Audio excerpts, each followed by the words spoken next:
Hello everyone, আজকের ভিডিওতে দেখাবো লিনাক্সের টপ 10 কমান্ড যা হচ্ছে সবারই মোটামুটি জানা উচিত।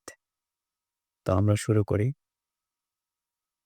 এলএস, এলএস তে কি বোঝায়? সেটা হচ্ছে আমরা যে ডিরেক্টরিতে আছি, এই ডিরেক্টরির মধ্যে কি ফোল্ডার আছে, কি ফাইল আছে সেটা হচ্ছে দেখাবে। এরপর হচ্ছে পিডাব্লিউডি, পিডাব্লিউডিতে দেখাবে হচ্ছে আমাদের আমি আমি যে ডিরেক্টরিতে আছি সেই ডিরেক্টরির পাথটা দেখাবে। এই যে আমি হচ্ছে এখন ডেস্কটপে আছি। সো পুরো পাথটা দেখাচ্ছে। Home, Hackverse, desktop.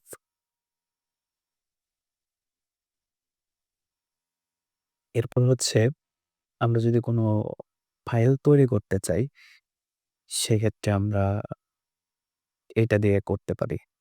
টাস কোনো ফাইল নেম। যেমন আমি যদি দেই ফাইল 1 টিএক্সটি ফরম্যাট, ওকে। আপনারা দেখতে পাচ্ছেন এখানে ফাইল টিএক্সটি ফরম্যাটে হয়ে গেছে।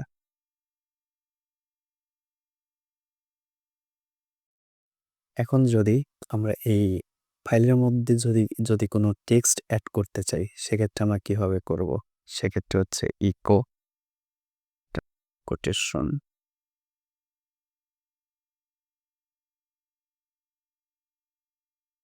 তারপর ফাইল নেম। ওকে। এখন আমরা এই ফাইল অনের মধ্যে কি আছে, কি কনটেন্ট আছে সেটা আমরা যদি দেখতে চাই, সেক্ষেত্রে আমাদের এই কমান্ড ইউজ করতে হবে ক্যাট লিনাক্স। আপনারা দেখছেন আমরা এটা লিখছি। এই ফাইলের মধ্যে দেখাচ্ছে লিনাক্স।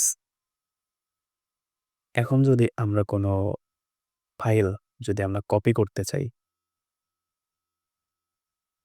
সিপি, আমরা যে ফাইলটা কপি করতে চাই সেই ফাইল নেম, আমরা যে ফোল্ডারে রাখতে চাই কপি করে সেই ফোল্ডার নেম। ওকে। এখন যদি আমরা দেখি প্র্যাকটিসের মধ্যে ফাইল অন টেক্সট টিএক্সটি আছে নাকি, সেক্ষেত্রে আপনারা দেখতে পাচ্ছেন প্র্যাকটিসের মধ্যে ফাইল অন টিএক্সটিটা আছে। এখন যদি আমরা কোনো ফোল্ডার তৈরি করতে চাই, সেক্ষেত্রে mkdir ফোল্ডার নেম mmes।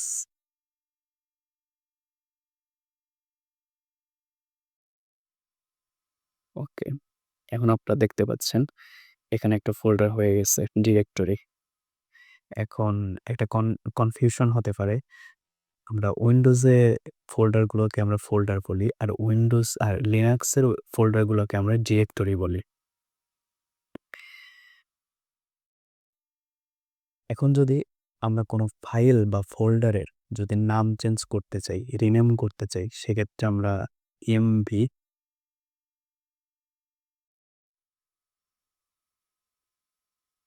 যে যে ডিরেক্টরি বা ফাইলের নাম চেঞ্জ করব সেটা। তারপর হচ্ছে আমরা একটা নতুন নাম দিব। স্কেপ।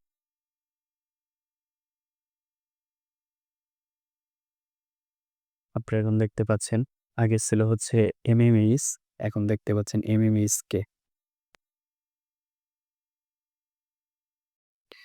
আমরা যদি কোনো ফাইল মুভ করতে চাই, মানে একদম কাট করে নিয়ে যেতে চাই, তাহলে আমরা সেম কমান্ড ইউজ করব। এমভি আমাদের হচ্ছে ফাইল নেম, তারপর হচ্ছে আমরা যে ফোল্ডারে নিব ওই ফোল্ডারের নেম। ওকে। এখন আপনারা দেখতে পাচ্ছেন এমএমএইস এর মধ্যে ফাইল অন টিএক্সটি আছে। আমরা মাত্র এটা হচ্ছে কাট করে নিলাম। কিন্তু এখন হচ্ছে ডেস্কটপ, এইটার মধ্যে আমাদের এই ফাইলটার নেই। আপনারা দেখতে পাচ্ছেন না? আগে এই জায়গায় দেখতে পাইছেন যে আমাদের এই যে ডেস্কটপের মধ্যেই আছে। এখন আমাদের পুরো টার্মিনাল যদি আমরা একদম সবকিছু ক্লিয়ার করে দিতে চাই, সেক্ষেত্রে আমাদের ক্লিয়ার কমান্ডটা ইউজ করতে হবে। আমাদের ক্লিয়ার কমান্ডটা ইউজ করা হইছে। এখন আমরা কি কমান্ড ইউজ করছি আমরা যদি সেটা দেখতে চাই, তাহলে আমাদের হিস্টোরি যদি দেখতে চাই, সেক্ষেত্রে আমাদের হিস্টোরি কমান্ডই দিতে হবে। আপনারা দেখতে পাচ্ছেন আমরা এর আগে কি কমান্ড ইউজ করছি সেগুলো সবই এখানে দেখাচ্ছে। হুম। তো আজকের ভিডিও এ পর্যন্তই। পরবর্তীতে আরো ভালো ভিডিও করার জন্য অবশ্যই চ্যানেল সাবস্ক্রাইব করে সাথে থাকবেন।